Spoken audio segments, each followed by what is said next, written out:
What a morning, huh? Were you out there? Beautiful day. Almost feels like spring. It's not though. Still have quite some time. But it's nice when it's nice. Except when the sun comes out and then it's useless. Welcome back. Thanks for coming. Today is March 8th, 2024. It's the Hotline Show. If you don't know, this is the show where I take calls and I answer questions or respond to comments or whatever. Call the number. It's below. Leave a message and maybe we'll get to it on the show. I'm going to keep this one short. I want you in and out. So this one should only be about 30, 45 minutes. Why don't we get into it? First caller. Hey, Noah, it's Julia. Just wanted to give a call and tell you how much I'm enjoying these videos. I like the Hotline Show and really happy to see alternative timeline Noah again this week. And I just wanted to give my 2 cents on Peter from Germany. I think he's real. So I don't know why everyone's being so suspicious about him. Maybe you should take a poll. I don't know. All right. Take care. Bye. Julia, great to hear from you. For everyone out there who wouldn't know this, nobody would know this. Julia used to be the editor of my newsletter. So if you ever read that and you were like, wow, he sounds so smart, it was all Julia, because as you can see, with no editing or script.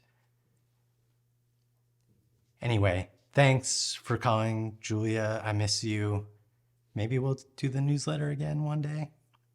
I don't know. Peter. Yeah, I always thought it was real too. And then a number of people have emailed, sent messages, raising suspicion. And I don't know. I mean, I don't care. I think he sounds like a nice guy, if he's real or fake, whatever. But I don't think we're going to do a poll because Peter called and he's going to let us know what he thinks about this situation. Let's go to it. Here we go.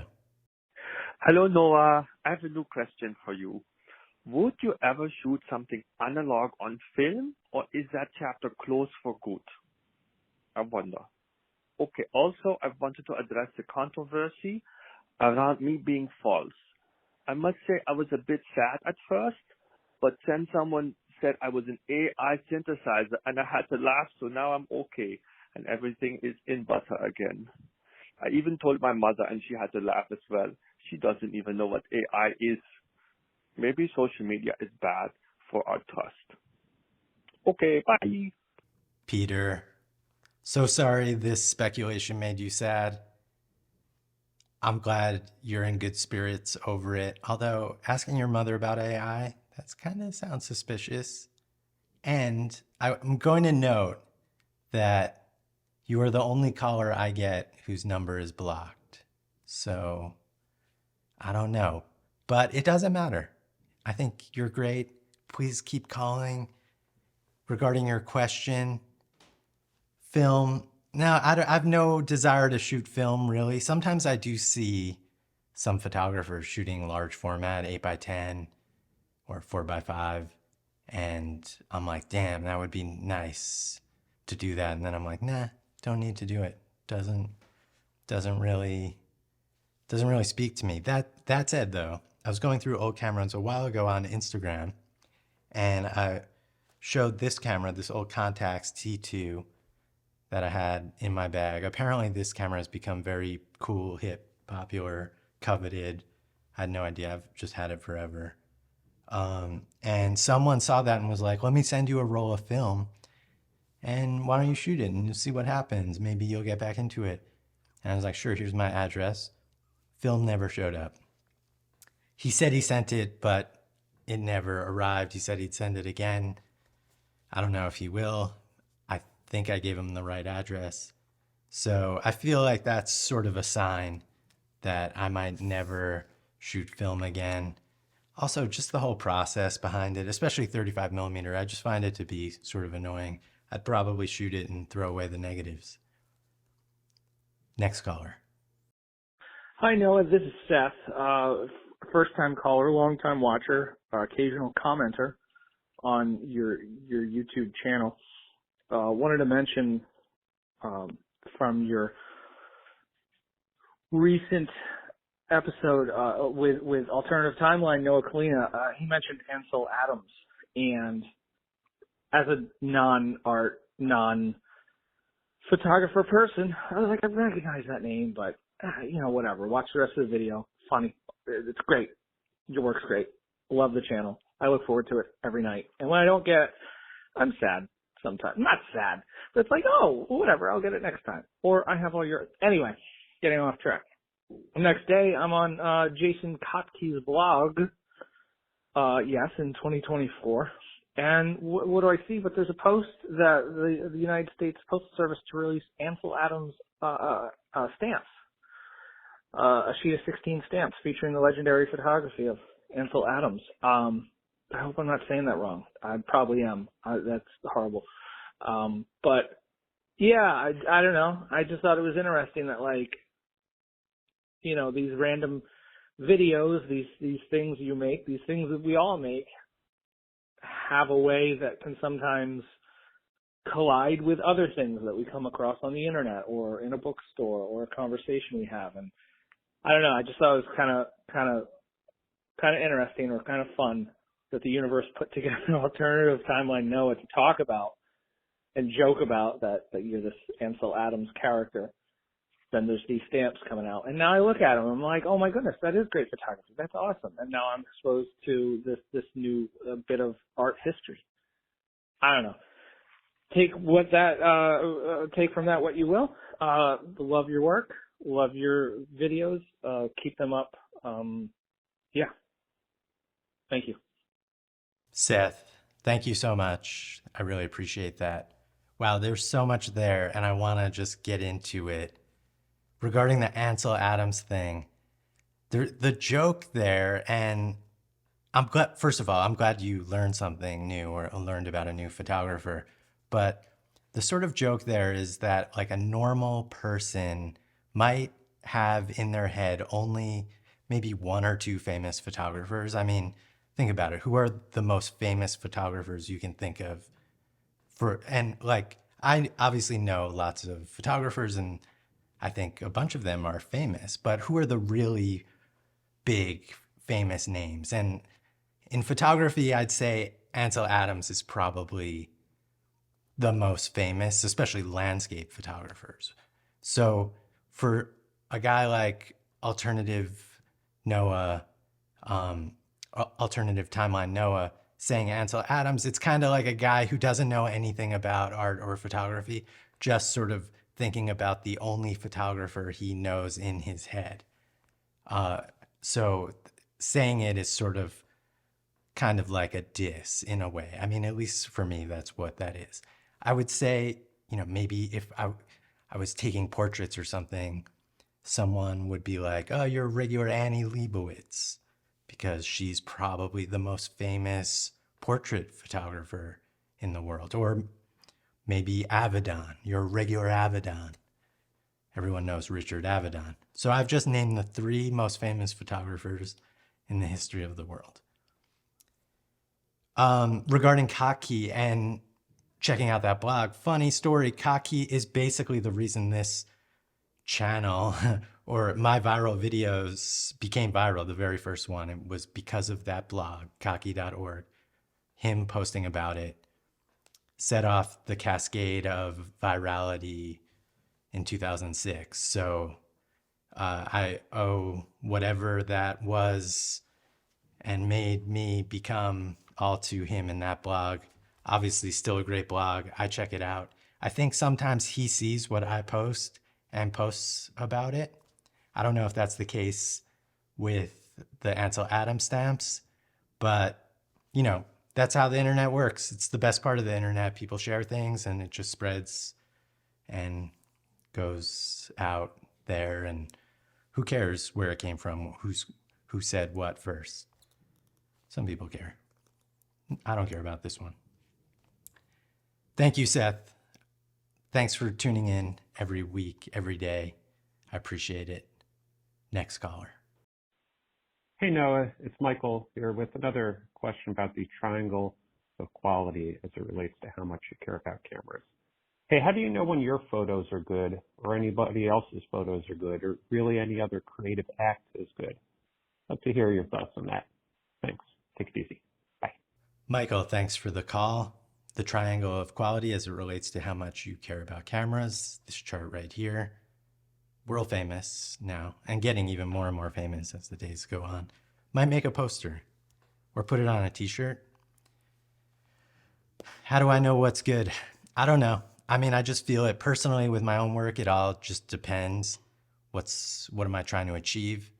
If it's a portrait, if I think the subject looks good and then I did something cool or interesting with the light, the composition's right. I don't know. Obviously, it's completely subjective. Everyone's good is different. That said, there isn't a lot of good. And in fact, I'd say with photography, 99.9% of photographs are garbage, not good. So it's a very difficult art form. And I was thinking about this because I did play this call before to sort of prepare. And I was thinking, maybe a photographer only has like a handful of good pictures that they ever make, ones that people know. You know, you make a lot of work. Photographers make a lot of pictures, but what are their best ones? You know, it's only a few per artist. Anyway, I don't know if that's related, but yeah, the good thing. Well, you know, mostly nothing is good, I will say. But you know when you see it, you know, what's good to you? Is this good? Some people think so. I think it's okay sometimes. But yeah, it's tough. That said, people who are really into cameras they just don't take good pictures. And if you look at all the camera blogs, the people who review them, you know, they get a camera and then they go to the park and it's like a picture of a bridge at 12 in the afternoon, like a tree. And, you know, don't get me wrong, I like tree photos, but it's like just the worst light. Yeah, I don't even know what, they're just like taking pictures to show it. And then you get the image sample. You're like, oh, is this a good camera? And you download the image sample and you're like, this just looks like shit. So it's impossible to know. A good camera is one that someone just gives you and you just then go use and make something with. Doesn't matter what it actually does. So went on there, but you get the point. I think I get the point. We all get the point. Good. Next caller. Hi, Noah. It's Caleb again. So I had this thought the other day that the vast majority of art is experienced either visually or audibly, and I feel like there's possibly a wealth of untapped potential in art that appeals to the other senses. I wanted to know your thoughts on this idea, and if you know of any art out there that is experienced through senses other than sight and hearing. Thank you, and goodbye. Caleb, thanks for calling again. Good to hear from you. Good question. Only thing that comes to mind right off the top of my head is food. You ever go to a really amazing restaurant with like a famous chef or just someone who's like really known in the culinary world? That food, taste, that is an art form. Absolutely. And when you experience that type of art, it's very special and can be monumental. And I highly recommend you having that kind of experience if you've never done it before. What else? Touch. Well, there's the art of lovemaking. Have you ever done that? Some people get super into that. I guess it could be debated if it's a true art. Could be a high art. Depends on how you do it. So yeah, that's that. But it's good to think about. We'll think about more. Maybe some people will leave their favorite non-audio visual art forms in the comments below. Probably not. Next caller. Hi, my name is Ryan. I've been a fan of your work for about 10 years. I actually live over in Warwick, New York, so not too far from where you're from. My question for you is, okay, when I was a kid, when I was like a little kid, I wanted to be like a garbage man or a race car driver. As I got older, I thought I would be maybe a veterinarian. And now that I'm in my mid-20s, I'm on my way to becoming a teacher. I'm just wondering, are there any careers you wish you ever like, are there any careers you had like an ambition for as a kid? Maybe even as like a young kid in like kindergarten or like in high school? Because I know you've always kind of been just like a photographer. Or are there any other like types of art you wish you got into earlier? I know you can always like do stuff now, but looking back on the past, is there anything you wish you got yourself into? But yeah, that's my question. Thank you. Bye. Ryan, thanks. Great question. And that's cool. You're becoming a teacher. That's good and useful and noble. I remember when I was a kid, I wanted to be an architect for like maybe a month or so. And I got this architect kit and I would make designs of buildings.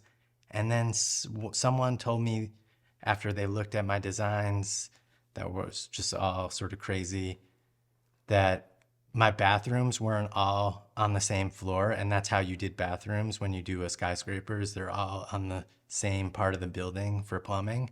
And for whatever reason, that always stuck with me. And I think it is mostly true.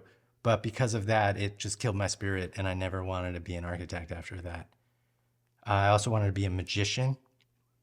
And I remember doing tricks for people. And then one day I did a trick for my mom's boyfriend one night. And he just like did everything he could to try to figure out my tricks and basically discouraged me that night. I just thought it was so annoying when people try to figure it out and just like fuck with you to like something that you're sort of trying to get into, and then they just ruin it for you. And I think for that also always stuck with me because I've always thought that artists shouldn't always give away how they do things. I think what makes a lot of art and craft and showmanship and performance good is the mystery behind it. Like there's the magic of movies and even photos. And I think talking too much about it ruins it. And I think there's some magic has always stayed with me because you don't tell people how to do your tricks. And I just thought it was so annoying. He just had to figure out how it was done. So that discouraged me. I wasn't much of a performer anyway, though, so probably wouldn't have gone far. I also wanted to own hotels, and I still do. Maybe I will one day. Probably not.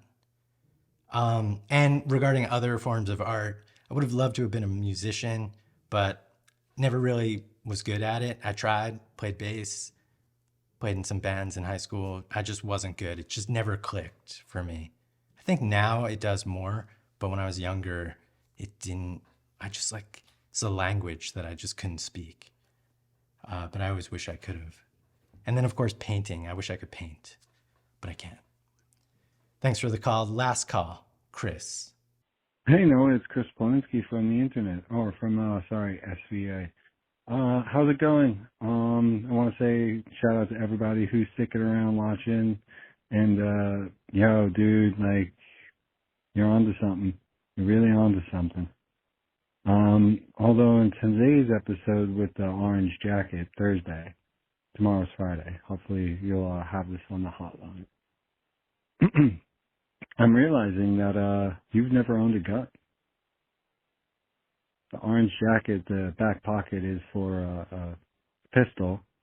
The two big pockets in the front are for small pigeons. And then the big pockets that you can just dip your hands in, those are supposed to have revolvers. Yeah, that's a hunting jacket. Remember? All right. Well, that was today's lesson. I love seeing you do photography. I love seeing it. I love seeing it all that you do on YouTube. You've got a great voice. I love the future Noah and the current Noah, the all in one take. You know, guys, we're watching Noah do everything in one take, which is pretty amazing. Yeah, that's about it. All right. Hope you guys have a great weekend, and see you guys all on Monday. Thanks, Noah. Chris, good to hear from you. Thanks for calling. Sorry I didn't get back to you yet. I'm busy, and I don't want to hang out with anyone. Wait, so you're telling me that this pocket back here is for a gun? This? You put a gun back here? And then you put guns in these? And pigeons in these? I guess it makes sense. Yes, it is a hunting jacket, but pigeons? Huh. And how many guns do hunters need? I hate that sport. I just think it's the dumbest sport. We should eliminate it. No one needs to hunt. If your dad wants to take you hunting, like, just go bowling. Do anything else. Like, it's not a sport. Get out of here. Great jacket, though. And it's good to wear when people are hunting so they don't shoot you accidentally. Ugh. Anyway, thanks, Chris. I'm glad I know. I appreciate that info, if that is the case. And you're right. I don't own guns, because fuck that. That's the show for today. Thanks, everyone, for coming. Do the stuff, like and subscribe. Call the hotline. We need new callers. I'd love to hear from everyone. I know it can be weird. I don't even know if I would call, to be honest. Like, I might be nervous about it. There's some shows I hear, there's a call in, and I don't do it. I'm too nervous. But don't be nervous. No one's watching. One last thing before we go. As you know, I do the dates thing as the cover card. Some people call it a thumbnail. I didn't do it on the last video. I was thinking, are those dates dating the videos and making it so people will think that older videos are just too old? Everyone needs fresh content now. And I'm torn about this because obviously it is an homage to Ankawara, and I love that, and I still put it in the video. But I left it out of the other one, and I'm just not sure. I'm torn about this. And maybe I'll get some feedback on it. I'm asking for it, so you can do it. Doesn't mean I'm going to listen, but I'd love to hear from it. I'll probably put them back, though, because it just does feel right. But it also, I get, like, if I saw something that, let's say I do this for another year and people see dates from this year, will they want to go back? That's my hesitation. Have a good weekend. I'll see you next week sometime. Maybe not Monday. I got to do my taxes. But we'll be back very soon. See you later.